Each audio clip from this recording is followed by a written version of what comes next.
तो ये कहानी है एक ऐसे लड़के की जो कि टोक्यो से होकाइडो आया है। इसके लिए होकाइडो शहर बिल्कुल ही नया है और इस एनिमे में हम देखने वाले हैं इस लड़के की एक बिल्कुल ही न्यू जर्नी को। इसमें कि इसका स्कूल लाइफ भी है एंड स्कूल लाइफ एनिमे देखने का तो कुछ और ही मजा है। तो एपिसोड की स्टार्टिंग में हम देखते हैं एक कार को जिसमें कि एक लड़का बैठा होता है। थोड़ी दूर जाने के बाद वो ड्राइवर को कहता है रुकने के लिए और वो लड़का वहाँ पर के एक बस स्टैंड पे उतर जाता है। उसके लिए होकाइडो बिल्कुल ही नया है, इसलिए वो चारों तरफ देखता है और कहता है यार इस जगह में कितनी शांति है। यहाँ पर ना ही कोई कार है और ना ही लोगों की शोर है। सच में इस जगह पे बहुत ही ज्यादा शांति है। लेकिन उसे अचानक से महसूस होता है कि उसे बहुत जोरों से ठंड लग रही है। वो कहता है आखिर होकाइडो पे कोई कैसे ही रह सकता है इतनी ठंड में। जिसके बाद वो अपने सीधे रास्ता देखता है और चलना शुरू कर देता है। ऐसे ही वो लड़का थोड़ा सा आगे बढ़ता है। वो अपने सामने देखता है एक प्यारी सी लड़की को, लेकिन वो लड़का उस लड़की की ड्रेसअप देखकर और भी ज्यादा चौंक जाता है क्योंकि वो लड़की इतनी ठंड में भी एक छोटी सी स्कर्ट पहनी होती है और ना ही ऊपर से कोई जैकेट। उस लड़की को देखने के बाद वो अपने आप को देखता है और कहता है यहाँ पर मैंने इतने सारे कपड़े पहन लिए हैं लेकिन फिर भी मैं ठंड से मरा जा रहा हूँ। वो लड़की उस लड़के को देख ही लेती है और उससे कहती है क्या हुआ,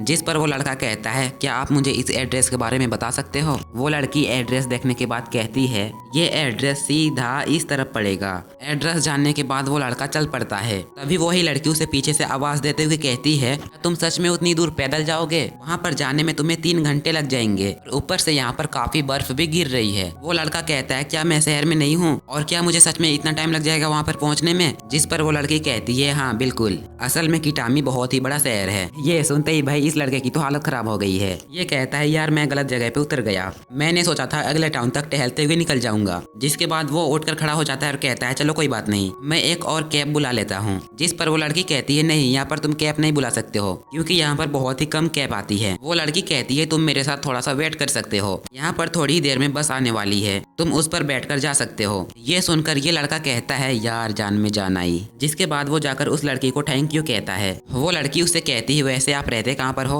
होकाइडो के तो नहीं लग रहे हो। पर वो लड़का कहता है मैंने आज ही टोक्यो से मूव किया है। टोक्यो का नाम सुनते ही वो लड़की बहुत ही ज्यादा हैरान हो जाती है। वो लड़की इससे पूछती है आखिर तुम उतने बड़े शहर से यहाँ पर क्यों आए हो इस गाँव की तरफ? जिस पर ये लड़का कहता है फैमिली रीजन। फिर ये मन ही मन कहता है टोक्यो में मुझे सारे लोग बहुत ही ज्यादा परेशान करते थे क्योंकि मैं एक इंट्रोवर्ट हूँ, लेकिन मैं कहीं पर भी चला जाऊँ इंट्रोवर्ट तो आखिर में इंट्रोवर्ट ही होता है। लेकिन अच्छी बात तो ये है कि यहाँ पर किसी को नहीं पता है कि मैं एक इंट्रोवर्ट हूँ। वो लड़की उसे कहती है लेकिन तुम एक अच्छे इंसान लग रहे हो, वैसे तुम्हारी एज कितनी है? जिस पर वो बताता है 16 साल। वो लड़की उसे चिपकते हुए कहती है तुम्हारा एज तो मेरा ही जितना है। वो कहती है तुम कौन से स्कूल में जाओगे? जिस पर वो कहता है होकरियो हाई स्कूल। वो लड़की कहती है क्या बात है, मैं भी उसी स्कूल में जाती हूँ। इसके बाद वो लड़की कहती है अच्छा तुमने मुझे अभी तक अपना नाम नहीं बताया है, तुम्हारा नाम क्या है? वो कहता है मेरा नाम सुबासा है और तुम्हारा क्या है? जिस पर वो कहती है मेरा नाम मीनाकी है। तभी वहाँ पर उनकी बस आ जाती है और वो लड़की तुरंत ही बस में चढ़ जाती है, लेकिन सुबासा सिर्फ उसे घूरा जा रहा था और तभी वहाँ से बस निकल जाती है। बस के चले जाने के बाद भी वो सोच रहा होता है कि मैंने आज एक लड़की से बात की जो कि बहुत ही ज्यादा खूबसूरत है। तभी उसे याद आता है कि मुझे भी उसी बस में जाना था और सुबासा अब यहीं पर रह गया है। नेक्स्ट सीन होता है स्कूल का, जहाँ पर टीचर सभी बच्चों को बता रहे होते हैं कि ये है हमारा नया स्टूडेंट जो कि टोक्यो से ट्रांसफर होकर आपके क्लास में आया है। सुबासा सभी बच्चों को अपना इंट्रोडक्शन देता है। जब सुबासा अपना इंट्रोडक्शन दे देता है तब टीचर उससे कहते हैं तुम जाकर पीछे बैठ जाओ। सुबासा बेंच में बैठे बैठे सिर्फ इधर उधर देख रहा था। वो मन ही मन सोचता हुआ कहता है वो लड़की जो कि मुझे कल मिली थी वो शायद किसी और क्लास में है और इसीलिए सुबासा थोड़ा सा उदास हो जाता है। लेकिन तभी वहाँ पर वही लड़की आ जाती है और उसके पास बैठ जाती है। भाई किस्मत हो तो इसकी जैसी। मीनामी सुबासा को देखकर बहुत ही ज्यादा खुश हो जाती है। मीनामी कहती है सच में ये तो बहुत ही अच्छी बात है, हमारा बेंच एक दूसरे के सामने है। सुबासा मीनामी को देखने के बाद शौक में था और उसे यकीन ही नहीं हो रहा था कि मीनामी मेरे सामने बैठी है। तभी मीनामी उससे कहती है सुबासा। सुबासा अपने नाम को इतने अजीब तरीके से सुनकर कहता है ये तो सच में बहुत ही जल्दी आगे बढ़ रही है। फिर वो मुड़कर मीनामी से कहता है मुझे भी मिलकर तुमसे अच्छा लगा। जिसके बाद उनकी क्लास स्टार्ट हो जाती है, जहाँ पर हम लोग सुबासा को देखते हैं जो कि ठंड से कांप रहा होता है। वो कहता है यार होकाइडो तो सच में बहुत ही ठंडी जगह है, आखिर ये क्लासरूम कमरा है या फिर फ्रीज है? आखिर इतनी ठंड में कोई कैसे ही पढ़ाई कर सकता है? यहाँ पर सभी बच्चों के पास जैकेट है और सबके पास कंबल भी है। मुझे भी पहले से पता करके आना चाहिए था, मुझे मुझे सच में बहुत ही ज्यादा ठंड लग रही है। लेकिन तभी मिनामी सुबासा को अपने पास से एक कंबल देती है। सुबासा उस कंबल को लेने के बाद कहता है क्या मैं ये ले सकता हूँ? अरे सुबासा भाई तुमने पहले ही ले लिया और कितना लेगा? मिनामी उससे कहती है हाँ ये तुम ले सकते हो, मेरे पास 2 हैं, एक तुम ले लो। जिसके बाद सुबासा उस कंबल को ओढ़ लेता है और फिर अपने ख्यालातों में खो जाता है। भाई इंट्रोवर्ट हो तो इसके जैसा। सुबासा कंबल को ओढ़ता हुआ अजीब सी हरकतें कर रहा होता है जिसे मिनामी बहुत ही हैरानी के साथ देख रही थी। स्कूल छुट्टी होने के बाद सुबासा मिनामी के पास आता है और कहता है ये कंबल देने के लिए तुम्हारा बहुत बहुत शुक्रिया, ये मेरा बहुत ही ज्यादा काम आया। मिनामी उस कंबल को लेने के बाद उसे सूंघने लगती है। सुबासा ये देखकर बहुत ही ज्यादा हैरान हो जाता है और कहता है क्या क्या तुम इसे सूंघ रही हो? मिनामी उससे कहती है हाँ बिल्कुल। पर सुबासा उससे कहता है सॉरी यार बदबू आ रही होगी, अगर तुम चाहो तो मैं इसे धो सकता हूँ। जिस पर मिनामी कहती है नहीं बिल्कुल नहीं, इसे धोने की कोई भी जरूरत नहीं है। मिनामी कहती है इसे सूंघने पर मुझे ऐसा महसूस हो रहा है जैसे कि हम दोनों गले मिले हुए हैं। सुबासा ये सुनकर बहुत ही ज्यादा शर्मा जाता है और कहता है ये लड़की आखिर क्या चीज है? जिसके बाद मिनामी सुबासा से कहती है एक तरीका है जिससे कि तुम कंबल के लिए शुक्रिया कह सकते हो।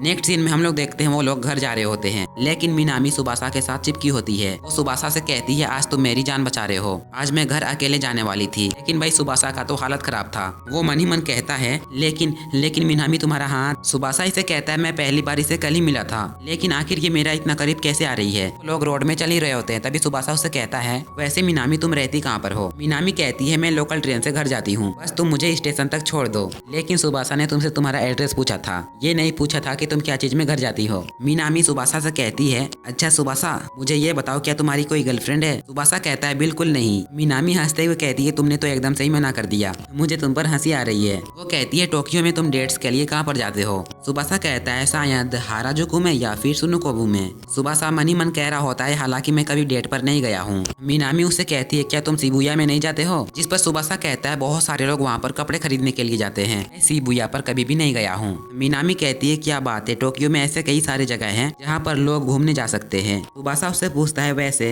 यहाँ पर लोग किस किस जगह पे जाते हैं घूमने के लिए? जिस पर मिनामी कहती है घर में, यहाँ पर विंटर में बहुत ही ज्यादा सर्दी पड़ती है, इस वजह से हम बाहर नहीं जाते हैं, हम बस एक दूसरे के घर में जाते हैं। ये सुनकर सुबासा थोड़ा सा चौंक जाता है। फिर वो लोग बातें करते करते स्टेशन तक पहुंच जाते हैं। मिनामी सुबासा से कहती है हाँ यहीं पर रुक जाते हैं, यहाँ पर से मैं चली जाऊंगी और हाँ थैंक यू यहाँ पर आने के लिए मेरे साथ। सुबासा मिनामी को छोड़कर वहाँ से जा रहा होता है। तभी मिनामी उससे कहती है सुबासा क्या तुम कल मेरे घर आओगे? ये सुनकर भाई सुबासा बहुत ही ज्यादा शौक हो जाता है, जबकि मैं उसके जगह होता तो मैं उसे साफ साफ मना कर देता। मिनामी सुबासा से कहती है कल स्कूल की छुट्टी है, कल प्लीज मेरे घर आओ ना, मैं तुमसे टोक्यो के बारे में बहुत कुछ जानना चाहती हूँ। सुबासा कहता है मेरा मतलब ये है कि ये मामला बहुत ही ज्यादा बढ़ता जा रहा है। मिनामी उसे कहती है क्या हुआ? जिस पर सुबासा उसे कहता है कुछ नहीं, मैं बस ऐसे ही कुछ सोच रहा था। वो कहता है क्या मैं सच में इसके घर जा रहा हूँ कल? मिनामी थोड़ा सा उदास होकर उसे कहती है क्या तुम कल मेरे घर नहीं आओगे? ये सुनकर सुबासा चिल्लाते हुए कहता है मैं जरूर आऊंगा। मिनामी कहती है बहुत बढ़िया, तो फिर हम दोनों एक दूसरे को अपना नंबर दे देते हैं। तभी वहाँ पर ट्रेन आ जाती है और मिनामी वहाँ से चली जाती है। अगले दिन हम देखते हैं सुबासा मिनामी के घर में पहुँच जाता है। वो उसके घर के बाहर खड़ा होकर कहता है आज के पहले मैं किसी भी लड़की के घर नहीं गया हूँ, वैसे मैं भी नहीं गया हूँ, क्या कोई मुझे बुलाएगा? सुबासा बेल बजाता है और अंदर से आवाज आती है कौन है? सुबासा बाहर से कहता है मेरा नाम सिकी है, क्या मिनामी घर पे है? अंदर से आवाज आती है सुबासा मैं ही हूँ मिनामी, दरवाजा खुला हुआ है अंदर आ जाओ। सुबासा अंदर जाकर अपने जूते उतार रहा होता है। मिनामी उसे कहती है आज हमारे घर पे कोई भी नहीं है। भाई ये सुनकर सुबासा का तो हालत ही खराब हो जाता है। जिसके बाद वो दोनों जाकर लिविंग रूम में बैठ जाते हैं। मिनामी सुबासा से कहती है अच्छा तुम यहीं पर बैठो, मैं तुम्हारे पीने के लिए कुछ लाती हूँ। वो सुबासा के लिए कात्सुकन लेके आती है और ये सुबासा के लिए एक न्यू ड्रिंक होने वाली है। इसे पीकर उसे बहुत ही ज्यादा अच्छा लगता है। जिसके बाद सुबासा अपने पास से एक मूवी की टेप निकालता है और कहता है क्या हम दोनों इसे साथ मिलकर देखें? जिसके बाद वो दोनों साथ में मिलकर मूवी देखने लगते हैं। लेकिन थोड़ी देर बाद सुबासा को कुछ अजीब सा आवाज आता है और वो कहता है मिनामी ऐसा कैसे कर सकती है, बेशरम कहीं की। लेकिन जैसे ही वो पीछे मुड़कर देखता है वहाँ पर मिनामी सो गई होती है। थोड़ी देर बाद जब मिनामी की आंख खुलती है तब सुबासा उससे कहता है क्या तुम जाग गई? मिनामी कहती है क्या मूवी खत्म हो गई? जिस पर सुबासा कहता है हाँ वो तो कब की खत्म हो गई, तुम इतनी गहरी नींद में थी कि मैंने नहीं उठाया। मैं वो मूवी की टेप यहीं पर छोड़ जाऊंगा, तुम्हें जब देखने का मन हो तब देख लेना और फिर मुझे लौटा देना। सुबासा कहता है तो फिर मैं जा रहा हूँ, अंधेरा होने वाला है और मुझे निकलना होगा। जिसके बाद सुबासा मिनामी के घर से निकलकर जाने लगता है।